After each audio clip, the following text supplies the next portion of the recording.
Yo, what's good, YouTube? Welcome back to the channel. Welcome back to another reaction video. We got the scary truth about the Miami Dolphins.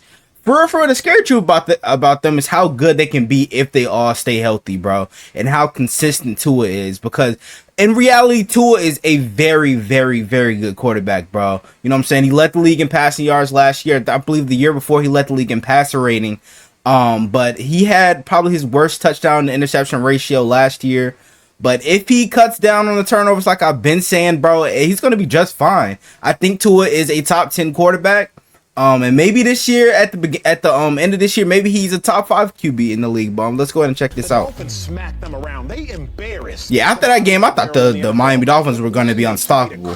But we all know how that season went. The Dolphins aren't comfortable making Tua a $58 million quarterback, 56, whatever. If they're not comfortable, they have ways out of it. That's all I'm saying, which means Tua does not have all of the left. Are the Dolphins legit Super Bowl contenders is a question of, do you think Tua has another level he can get to? For decades, the Miami Dolphins have been a source of both hope. Never disrespect Tua. This nigga's hilarious. It's Tua season. Keep my quarterback's name out your mouth. We're making the playoffs. I didn't say we're winning the division. We just got to get through the first part of the season. Can the whole AFC East go to the playoffs? And heartbreak for their dedicated fan base. I am pissed off. I am upset. Despite Close the storied schools. history, the team has failed to secure a division title. The fuck is in between her titties, bro? What the hell is this? Years and has not won a playoff game since 2000. And now, damn, yes, things have been a lot since better 2000, Mike and then they McDaniel got this took over in nigga vaping 2022 and introduced his exciting brand of offense. But there are several underlying problems that will mean success is farther away than it seems. This is the scary truth about the 2024 Miami Dolphins. Yeah, that shit was scary right there. The 2020 draft class of quarterbacks was absolutely spectacular. We are so used to seeing quarterbacks struggle early, so for all of Joe Burrow, Tua Tagovailoa, Justin Herbert, Jordan Love, and Jalen Hurts to be in the top 10 conversation is frankly outstanding. There is quality in that bunch of players, with 4 of them signing second contracts with their team already. The one player who hasn't, though, Tua Tagovailoa. And I mean, there are several reasons that the Dolphins haven't felt comfortable giving him that money yet. Tua $53 million.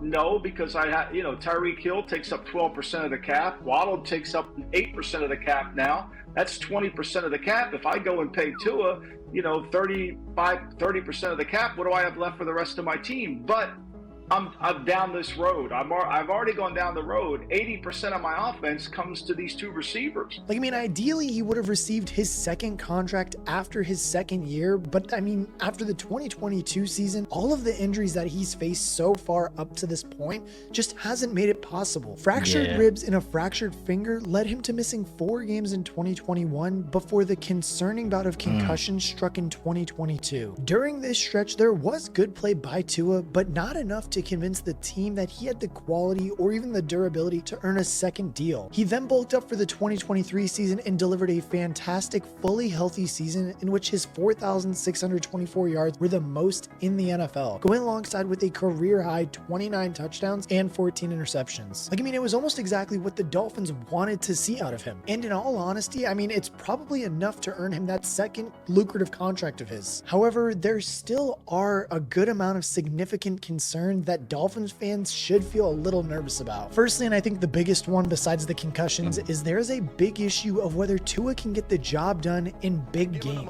But on the good teams, y'all can't put up points on these good teams. So that's what stood out to me the most. And I was sitting there watching the game like, these dudes ain't legit. I don't care how talented the roster is. The 3 really good football teams, it wasn't close. It wasn't even a fight. If you watch the game, you may say it's a fight by the score, but if you really watch the game, you're like, come on, man, the Dolphins shouldn't even been on the field with those 3 good teams. And don't get me wrong, he was pretty awesome, pretty good, honestly, throughout the entire 2023 season. But I mean, there were significant slip-ups against better teams in the NFL. The 6 losses on the record were to Philadelphia, Kansas City, Tennessee, Baltimore, and Buffalo. And the biggest, bro, this was the biggest shocker right here when they lost to Tennessee. They were up 14 points in the 4th quarter, late in the 4th quarter at that. and they allowed Tennessee to come back and win. Like, twice. I don't Yes, understand they are that. Good teams, and good teams are hard to beat, but that's how you're gonna win a championship. During the impressive 2023 campaign, Miami had a 1-5 record against playoff teams and a 10-1 record against non-playoff teams. Oh, and by the way, that one victory that came against a playoff team was against Dallas of all teams. Oh. I mean, they're a team that also can't beat any good team. Yeah, so like, that's why I didn't really count that as a good victory for them, because they still barely beat Dallas at that. They beat them, you know what I'm saying, by a field goal. Good win of theirs. And yes, while football is a team sport and every other position on the field does matter, we all know that the quarterback position has the biggest influence on the outcome of a game. That leadership, bro. Or at least going to ask me in the comments section, how did he perform against those 6 playoff teams in the season? Well, he averaged 232 yards, 1 touchdown, and 1 interception per game. That's just not great. Yeah, Point especially the one touchdown, interception bro. per game. That's just not great, period. Point blank. That's not great. Like, you want a quarterback who can put the team on his back and take over against good opponents. Bro, that shit was severely underthrown. On his back He's got to definitely work on that arm strength. The accuracy is there. He's got to work on that arm strength, bro. Tua didn't do any of that in any of those games. And unfortunately, these struggles sort of materialized in the 2022 season as well. After getting off to a strong start, Tua ended the season on an abysmal 4-game losing stretch in which the Dolphins lost to the San Francisco 49ers, Los Angeles Chargers, Buffalo Bills, and Green Bay Packers. During that 4-game stretch, Tua threw 5 interceptions, having only thrown 3 in the 9 games he played to start the year. And now the other standout concern, I mean, I know it's going to sound a little bit weird to even call this a concern, and it's not even directly just to Tua, but I mean, honestly, to that entire Dolphins team.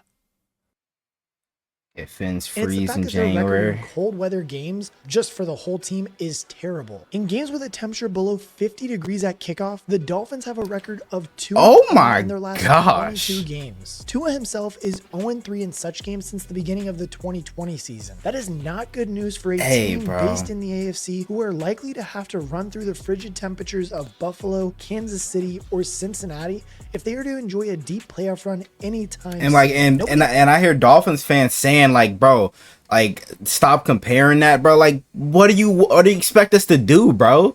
Like, they can't perform in cold weather. That's the bottom line. That's the bottom line, bro. Like, Miami Dolphins come on now. In their wild card clash in Kansas City during the 2023 playoffs. Despite being the 3rd highest scoring team in the NFL, going up against a Kansas City team who looked sloppy for most of the year, nobody backed them to get it done in what turned out to be the 4th coldest game in NFL history at -13 degrees with a wind chill factor of -48. The Chiefs had the weather on their side that day, and it resulted in a putrid 7-point showing from the Dolphins as they fell to a 26-7 defeat that continued their streak of no playoff victories in 23 years. Unfortunately, the perception of Miami being a soft team is deserved. Tua can't win big games, and the team can't perform in cold weather. The consequences of this is no playoff joy since the early 2000s, and 2 seasons most recently that started electric, only to fizzle out into a lame ending that everyone saw coming. So with all of that bearing in mind, what do we do, or what should the Dolphins do with Tua's contract then? Like, I mean, can you really justify dumping all of that money into Tua despite all of those question marks that he has about him? I think it depends on how good Tua plays this year.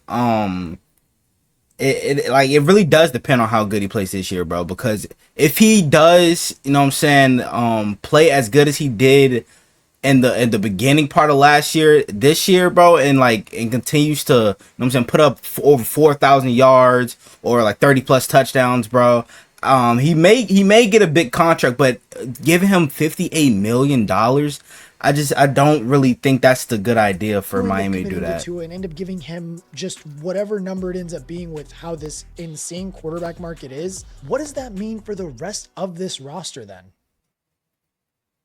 Paying a mid. They have just about solved their salary cap issues this year, but they are already projected to be well over the cap next year. And that's without Tua's contract or franchise tag accounted for. With a they're in a tough spot. And then Tyreek wants he just said it for me there. Just gone crazy. It is starting to feel like it might be now or never for the Miami Dolphins Super Bowl window. But then that begs the question, what's the alternative then? Like, I mean, do you take a dip into the quarterback lottery? And I mean, I think we all can agree that Miami is just too talented talented and too well coached to be picking near the top of the draft. So I mean, honestly, that seems just out of the picture too. And I mean, as crazy as it sounds, the issue that they have right now is that they still might be missing a final piece in order to finally break this playoff curse. And to make matters worse, shedding the soft label is going to be even harder without Christian Wilkins clogging up the center of the defensive line. Wilkins was arguably Miami's best defender in Bro, come on now. That's so childish. In the run game while also posting the second most sacks with 10. With him now lining up for the Raiders as a salary cap casualty, Miami's defensive three-man front has quickly flipped from a strength to a major weakness and may now flag up as a very enticing target